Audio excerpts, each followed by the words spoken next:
제가 낚시 좋아하시는 거 아시죠? 네, 좋아하거든요. 그래서 자주는 못 가도 한 달에 한 번 아니면 두 달에 한 번 정도 잠깐 가요. 예전에 한 번, 오래전인데 예전에 한 번 이제 누가 약을 내린다고 붕어 잡으면 그거 좀 갖다 달라고 부탁을 한 거예요. 그래서 이제 정말 부탁을 받아서 그랬는 건지 모르겠지만 정말 엄청나게 잡았어요. 엄청나게. 그러니까 이 고기를 담아두는 살림망이 막 꽉 찰 정도로 말 그대로 정말 대박을 쳤어요. 대박. 100마리도 훨씬 넘게 잡았어요. 그래서 이제 낚시를 끝내고 나서 이제 고기를 가져와야 되니까, 갖다 줘야 되니까 이제 살림망을 들어 올리는데 사실 이게 100마리가 넘으면요 혼자서 들고 올리기가 힘들거든요. 근데 이게 쑥 하고 그냥 딸려 올라오는 거예요. 이게 그냥. 그러니까 들어 올리는데 이게 그 무게를 못 이긴 거예요. 붕어들 무게를 못 이겨서 살림망 밑부분이 터져버린 거예요. 그래서 거의 다 놓쳐버렸어.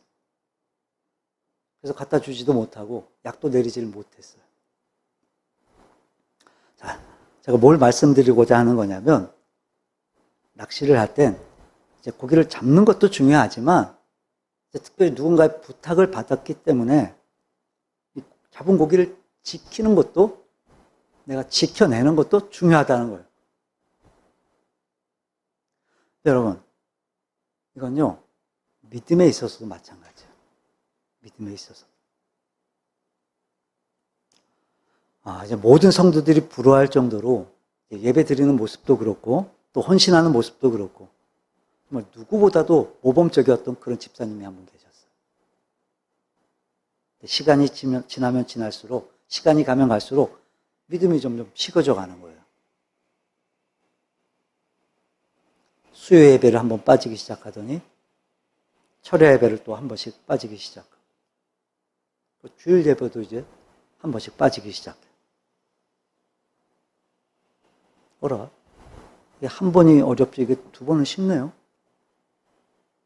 일이 생겨서 한 번씩 빠지던 주일 예배가 어느 순간부터는 일이 없을 때, 시간 날 때, 한가할 때 한 번씩 나오는 그런 성도가 되어버렸어요.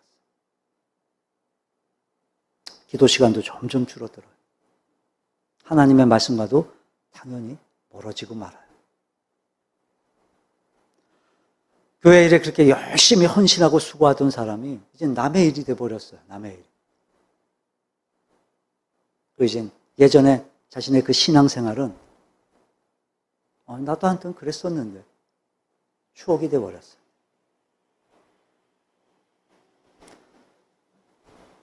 왜 그렇게 되는 걸까요? 왜 그럴까요, 그게? 믿음을 지키지 못했기 때문이에요. 그럼 믿음을 갖는 것도 중요하지만 믿음을 지키는 것도 정말 너무도 중요해요. 너무도 중요해요. 사탄 마귀는요, 우리의 믿음을 빼앗기 위해서 여러분 끊임없이 공격해요. 끊임없이 계속해서 쉬지 않고 우리의 빈틈을 공격해 와요. 그래서 베드로전서 5장 8절을 보면 근신하라 깨어라 너희 대적 마귀가 우는 사자같이 두루다니며 삼킨 자를 찾나니 그래요. 그러니까 굶은 사자가 울며 먹이를 찾듯이 계속해서 끊임없이 우리를 공격해 온다는 거예요. 우리가 이걸 기억하지 않고 우리가 경계하지 않으면요, 여러분 가볍게 들으면 안 돼요. 나도 모르는 사이에 우리는 잡아먹히는 거예요, 마귀한테. 자, 그래서 오늘은 믿음을 어떻게 지켜내야 하는지 함께 은혜를 좀 나눠볼까 해요. 자, 먼저 로마서를 둘로 나눠서 구분하면요, 이제 12장 이전과 12장 이후로 나눌 수가 있어요. 자, 그래서 먼저 1장에서 11장까지는 어떻게 구원을 받으며 어떻게 믿음을 갖느냐 하는 그런 교리적인 문제를 설명하고 있고, 또 이제 12장부터는 이렇게 이제 믿음을 가진 사람이 이제 어떻게 살아야 하는가 하는 성화의 문제를 다루고 있어요, 로마서가. 자, 그래서 먼저 1절, 이제 중반절부터 보면, 너희 몸을 하나님이 기뻐하시는 거룩한 산 제물로 드리라. 이는 너희가 드릴 영적 예배니라. 그래요. 그러니까 우리의 삶 전체가 예배하는 삶이 되어야 한다라는 그런 결론적인 말씀을 하고 있는 거예요. 바로 이어서 이제 오늘 본문이죠. 우리가 얻은 이 믿음을 이제부터 세상 속에 살면서 우리가 어떻게 지켜나가야 하는가, 그걸 말씀하고 있어요. 자, 어떻게 지켜야 한다고 말씀하고 있죠? 네, 우리 다시 한번 읽어볼까요? 본문. 너희는 이 세대를 본받지 말고 오직 마음을 새롭게 함으로 변화를 받아 하나님의 선하시고 기뻐하시고 온전하신 뜻이 무엇인지 분별하도록 하라. 아멘. 너희는 무엇을 본받지 말라고요? 네. 첫째, 이 세대를 본받지 말라고 하세요. 이 세대를. 자, 이 세대, 어떤 세대를 말하는 거죠? 그러니까 당시에 그 로마 사회를 말하는 거예요. 그 당시에 로마 사회. 그럼 당시의 로마 사회는요, 정말 지금 못지 않아요. 지금 못지 않았어요. 정말 상상 이상으로, 우리가 상상하는 것 이상으로 타락한 사회였어요. 타락한 문화였어요.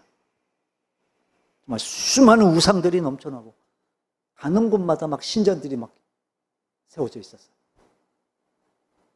게다가 인간인 황제를 숭배했어요. 정말 수많은 우상들이 넘쳐났어요.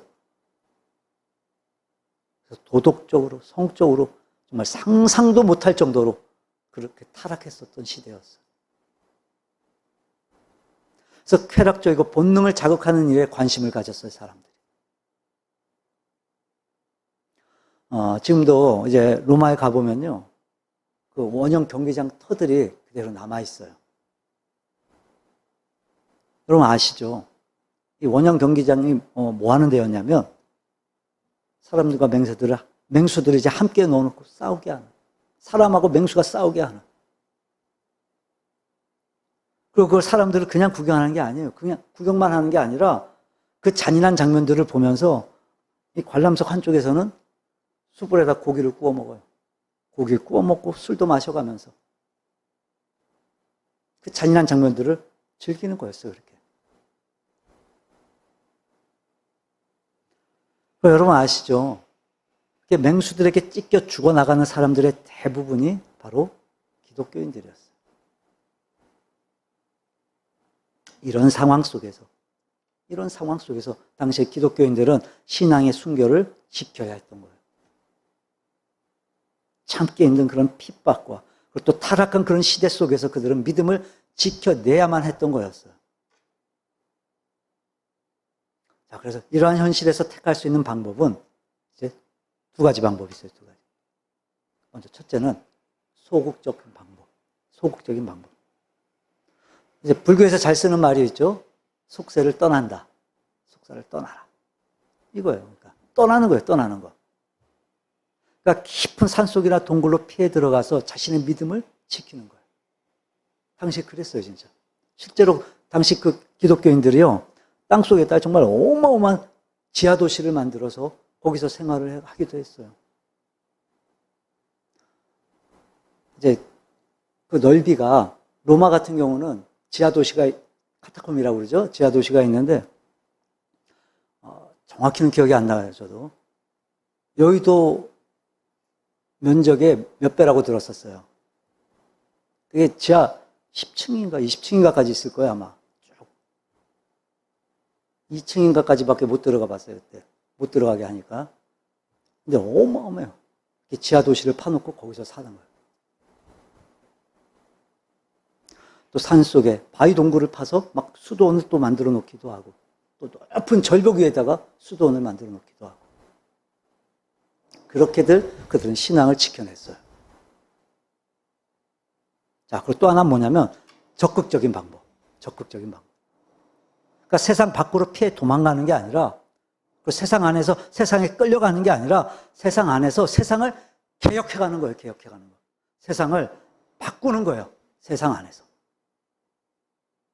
그러니까 바울 사도가 말한 게 바로 이거였어요, 이거. 세상 안에 있어라, 세상 안에.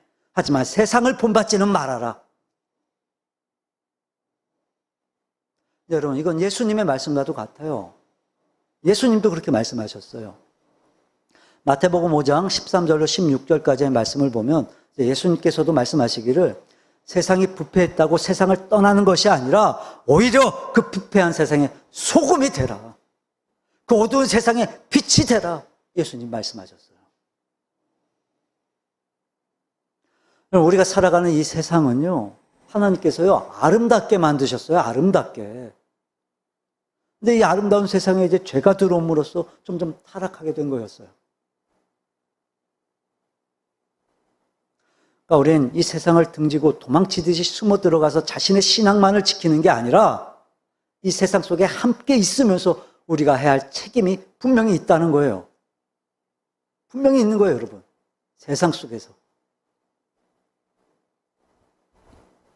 그래서 우리는 오늘 이 말씀이 한편으론 부담으로 느껴지는 거예요.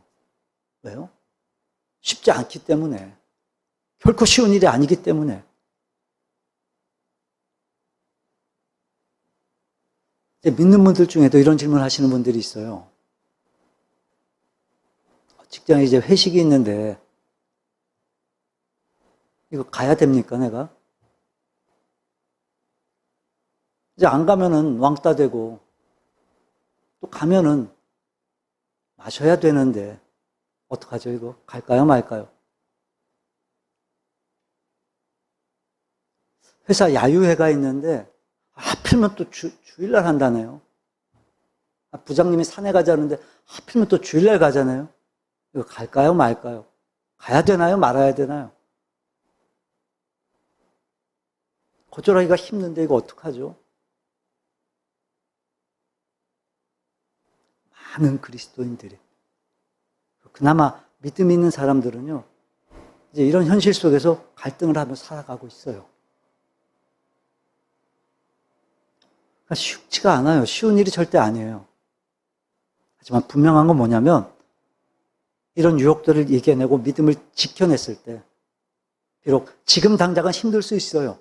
힘들지 몰라도 하나님께서는 훨씬 더 큰 축복으로 인도해 주신다는 거예요. 응답해 주신다는 거예요. 그러니까 여러분, 하나님을 믿으세요.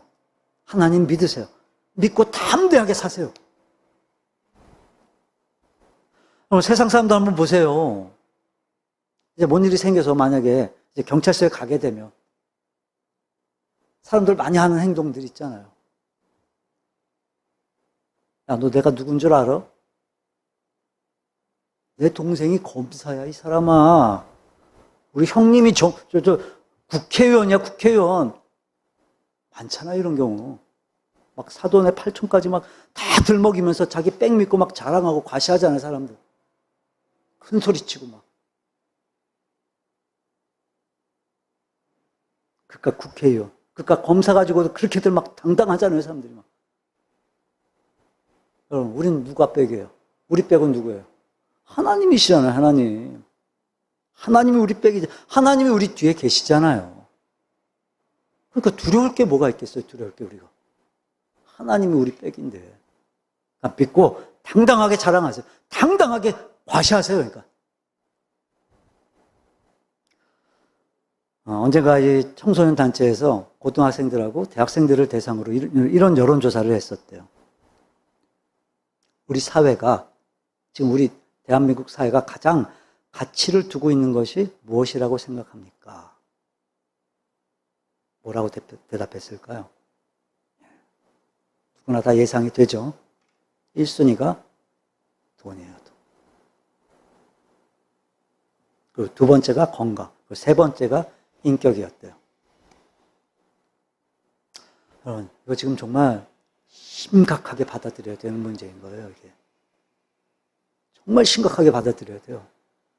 어린 학생들마저도 지금 그 어떤 것보다도 이 돈을 제일 중요하게 여긴다니까요, 돈을. 그럼 결국 그 돈이라는 그 형상이, 돈이라는 그 우상이 하나님이 돼버린 거예요, 하나님이. 정말 요즘 보면 정말 너무 심각한 것 같아요, 정말. 아니, 요즘이 아니에요, 요즘이. 예전부터 이미 그래 왔어요, 예전부터. 오래됐어요. 이 중고등학생들 범죄가요, 정말 너무너무 심각해요. 성인들을 넘어설 정도로 아주 막 생각해내는 거 보면 어마어마해요. 애들이 왜 범죄를 저지르죠? 뭐 때문에 범죄를 저지르죠? 돈 때문이에요, 돈, 결국. 어디다 쓰기 위해서요? 먹고, 마시고, 노는 데 쓰려고. 유흥비 마련하려고. 이게 어느 정도냐면요, 이제 도둑질, 뭐 강도질, 이런 건, 이건 애교 수준이에요, 애교 수준. 예전에 한번 뉴스를 보니까, 여고생들이 같은 반, 이제 정신지체 장애 갖고 있는 친구를 이용해서 원조계제 시켜서 돈을 갈취하는 그런 포조 역할까지 했었대요. 또 카드빚 갚기 위해서 부모를 살인하는 그런 경우도 있었잖아요. 무엇 때문이라고요? 무엇을 위해서? 돈 때문에. 유흥비 마련하기 위해서. 빚 갚기 위해서. 이미 쓴 돈 갚기 위해서. 지금 우리가 살아가고 있는 이 시대가요, 특히 이 대한민국의 사회 구조 자체가 그렇게 자극적이고 쾌락적인 걸 추구하는 그런 음란한 시대가 되어버렸어요. 로마 시대처럼. 마약, 대마초, 이런 건 이제 애교 수준이에요. 그거보다 훨씬 더 강한 걸 원해요, 사람들은. 이제. 그래서 들어보지도 못한 그런 막 환각제도 얼마나 많은지 몰라요. 청소년들, 주부들까지도 이미 다 파고들었어요. 심각해요, 진짜 심각해요. 오죽하면 정치인이 막 돼지 발정제 얘기를 방송에서 이렇게 해요.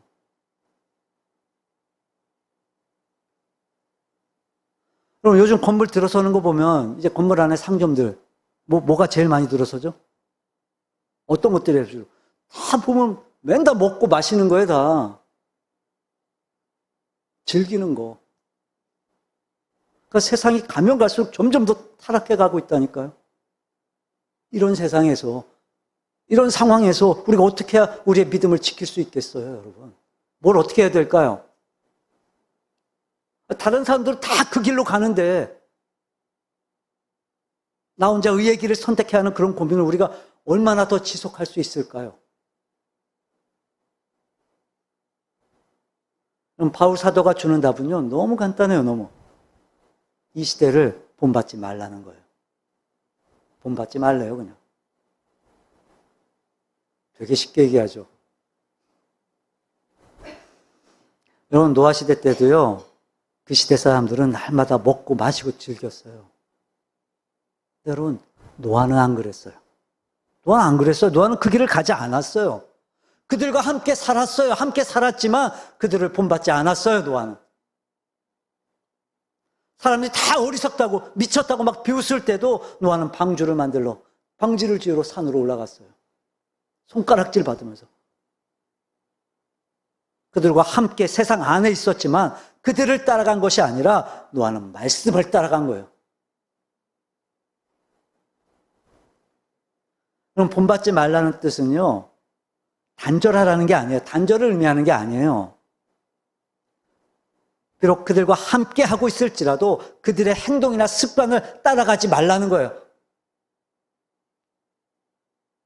그렇게 되면, 따라가게 되면 거기에서 주는 그 쾌락에 눈이 멀게 되고 결국에 그게 우상이 되어서 하나님도 믿음도 다 버리게 된다는 거예요. 우린요, 세상 안에 있어요. 세상에서 살아요, 우린. 그래서 우리가 어떻게 마음 먹냐에 따라 세상 사람들이 하는 그대로 그들을 본받아 살 수도 있게 돼요. 근데 여러분, 그 넓은 길의 결국은요, 결국 그게 바로 멸망이라는 거예요, 멸망. 멸망이에요, 멸망. 여러분, 이 세대를 본받지 마시기 바랍니다. 오히려 본을 보이는 빛과 소금이 되시기를 바라요. 그런 지혜가 있기를 주님의 이름으로 축원합니다. 자, 그리고 또 어떻게 믿음을 지켜야 되냐면 우리 본문 다시 볼까요? 본문 다시 한번 읽어봅니다. 너희는 이 세대를 본받지 말고 오직 마음을 새롭게 함으로 변화를 받아 하나님의 선하시고 기뻐하시고 온전하신 뜻이 무엇인지 분별하도록 하라. 아멘. 오직 무엇을 새롭게 함으로 무엇을 받으라고요? 네, 마음을 새롭게 함으로 변화를 받으래요. 자, 두 번째, 우리가 어떻게 믿음을 지켜야 되냐면 새 마음으로 변화를 받아야 돼요. 새 마음으로. 그러니까 믿음을 지키기 위한 더욱 적극적인 두 번째 비결은 뭐냐면 나 스스로가 변화받는 삶을 창조해 나가는 거예요. 추구해 가는 거예요. 그럼 믿음은 어디에 있는 거죠? 마음과 생각에 있는 거예요. 마음과 생각에. 그래서 마음을 새롭게 하라는 의미는 이제 이전의 생각과 이전의 믿음은 다 뒤로 하고 다 버려버리고 날마다 새 마음과 날마다 새 믿음으로 새롭게 하라는 말씀인 거예요.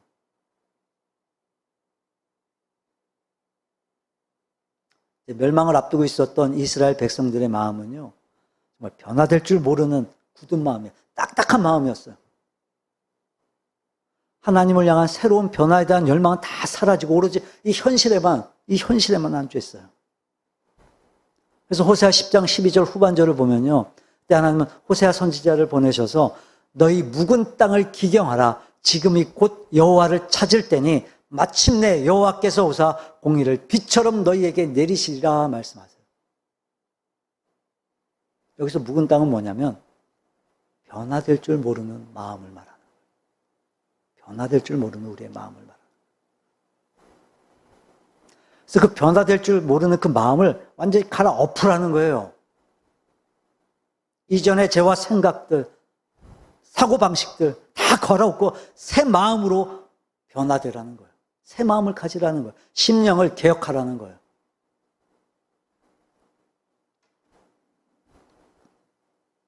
오늘 이 시간 우리 또한 마음을 바꿈으로 변화되는 새로움의 축복이 있기를 주님의 이름으로 축원합니다.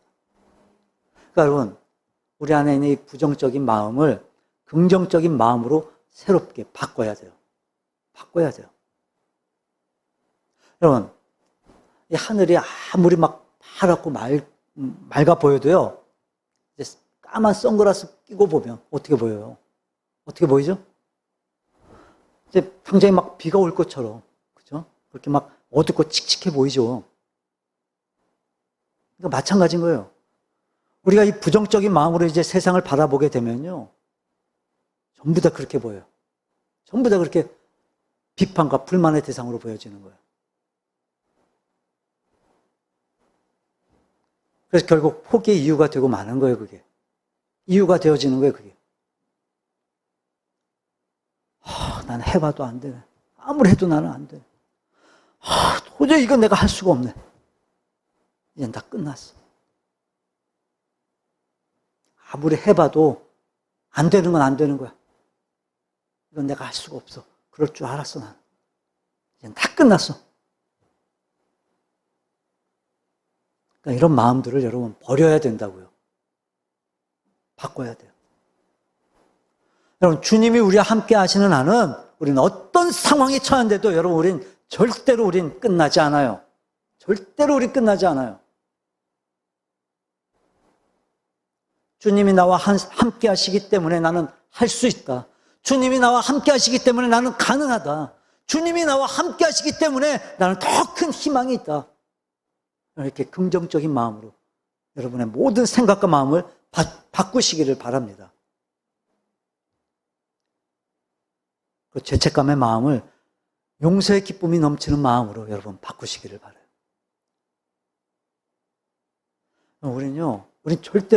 우린 결코 완전한 사람들이 아니에요. 우리는 완전하지 못해요.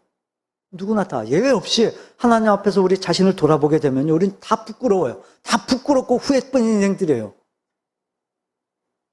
여러분, 하나님은요, 우리가 지은 그 죄를 책망하시기보다 우리가 죄를 짓고 아파하는 그 마음을 위해 우리의 마음이 다치지는 않을까. 걱정하시는 분이세요, 하나님. 우리의 마음 다칠까? 그거 걱정하세요. 우리 하나님이 사랑의 하나님이심을 믿으십니까? 우리 주님은요, 우리의 죄를 대신해서, 내 죄를 대신해서 십자가에서 죽으셨어요. 그래서 누구든지 하나님 앞에 자신의 죄를 자백하고 회개하면 주님의 그 공로로 말미암아 용서의 은혜를 베풀어 주시는 거예요, 하나님이. 아무리 부끄러운 과거도 우리가 회개하면 하나님 반드시 용서하세요. 그러니까 여러분, 날마다 이 마음으로 새롭게 하시기를 주님의 이름으로 축원합니다. 하나님께서 반드시 용서의 기쁨으로 채워주실 거예요. 자, 그리고 또 어떻게 믿음을 지켜야 되냐면요. 우리 본문 또 한번 읽어볼까요? 너희는 이 세대를 본받지 말고 오직 마음을 새롭게 함으로 변화를 받아 하나님의 선하시고 기뻐하시고 온전하신 뜻이 무엇인지 분별하도록 하라. 아멘. 그러니까 하나님의 선하시고 기뻐하시고 온전하신 뜻이 무엇인지 분별하래요. 즉 하나님의 뜻을 발견하는 지혜를 가지라고 말씀하시는 거예요. 하나님의 뜻을 발견하라. 우리 먼저 하나님의 선하시고 기뻐하시고 온전하신 뜻이 무엇인지를 우리가 발견해야 돼요. 발견해야 돼요. 여러분, 사탄이 우리의 믿음을 빼앗기 위해서 쓰는 방법 중에 하나가요, 바로 우리의 분별력을 흐리게 하는 거예요. 우리의 판단력을 흐리게 하는 거예요. 그래서 여러 가지 시험과 문제들로 우리를 자꾸 어지럽게 해요. 왜요? 우리를 혼란스럽게 만들려고. 우리를 혼란스럽게 빠지게 해서 하나님의 뜻이 무엇인지 이걸 분별하지 못하게 하려고.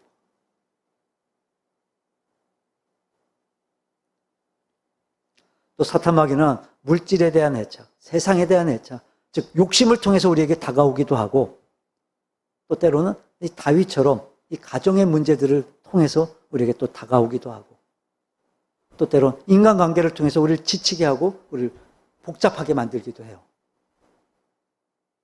대표적인 예로 성경에 누가 있죠? 욥. 사탄은요, 이 욥처럼 그런 고난과 환난의 문제들로 우리에게 막 달려들기도 해요. 왜요? 하나님의 뜻을 분별하지 못하게 하려고. 마치 자신의 뜻이 하나님의 뜻인 것처럼 착각하게 만들려는 거예요. 자신의 욕심을 하나님의 뜻으로 합리화하게 만들려는 거예요. 자, 그럼 하나님의 뜻을 알려면 우리가 어떻게 해야 될까요? 우리가 하나님의 뜻을 알려면 어떻게 해야 될까요? 그럼 하나님의 뜻을 알려면요, 먼저 말씀 안에 있어야 돼요. 말씀 안에 있어야 돼요. 이 말씀 안에 하나님의 뜻이 있어요. 이 말씀 안에 하나님의 계획들이 다 들어있어요. 그럼 밤이 아무리 깜깜해도요, 등대의 불빛을 가리지는 못해요. 다시 말해, 말씀을 읽고 들어야만 하나님의 그 완전한 뜻을 우리가 발견할 수 있다는 거예요. 아무리 어지럽고 복잡한 문제들로 사탄이 다가온다 할지라도, 여러분, 하나님의 말씀 위에 서서 그 말씀대로 살아갈 때 우리가 믿음의 길을 갈 수가 있는 거예요.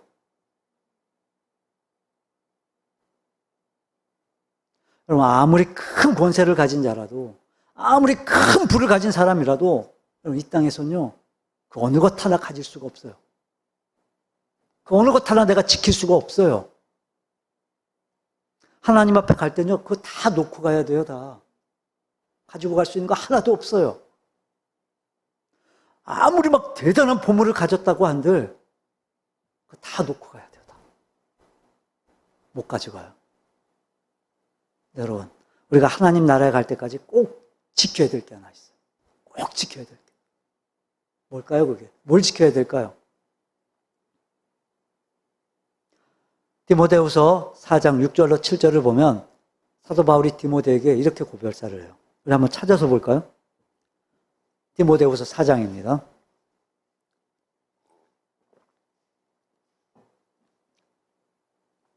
디모데후서 4장 6절 7절. 네, 찾으셨으면 함께 읽어봅니다. 전제와 같이 내가 벌써 부어지고 나의 떠날 시각이 가까웠도다.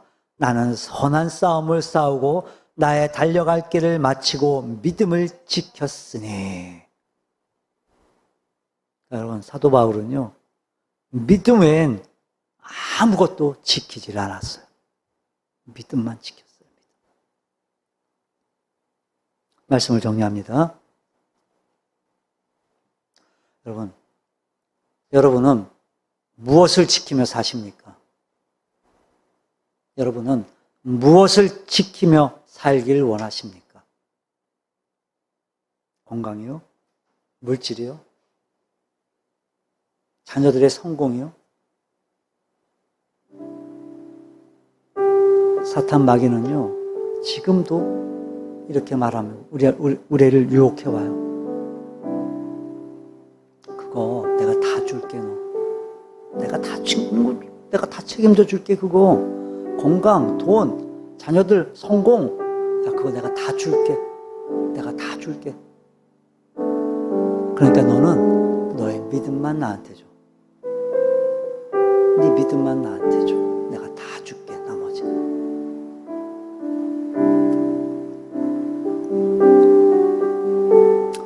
오늘 우리 가운데 혹 믿음을 잃어버린 사람은 없습니까? 오늘 우리 가운데 혹 우리의 믿음이 과거의 추억만으로 남아있는 분은 없습니까? 그동안 나도 모르게 하나님을 떠나 있었다고, 하나님과 멀어져 있었다고 느껴지는 분은 없으십니까? 하나님께로 나아가세요. 오늘 이 시간이 새로워지는 시간이 되어지기를 바랍니다. 그리고 또 내일이 더 새로워지는 시간이 되기를 바랍니다.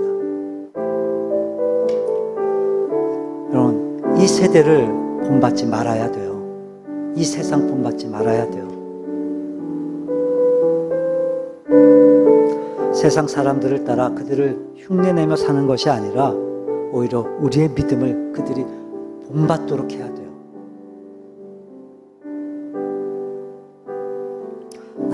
날마다 내 안에 부정적인 것들, 죄로 얼룩진 것들 다 씻어버리고 날마다 깨끗한 마음, 새 마음을 가지시길 바랍니다.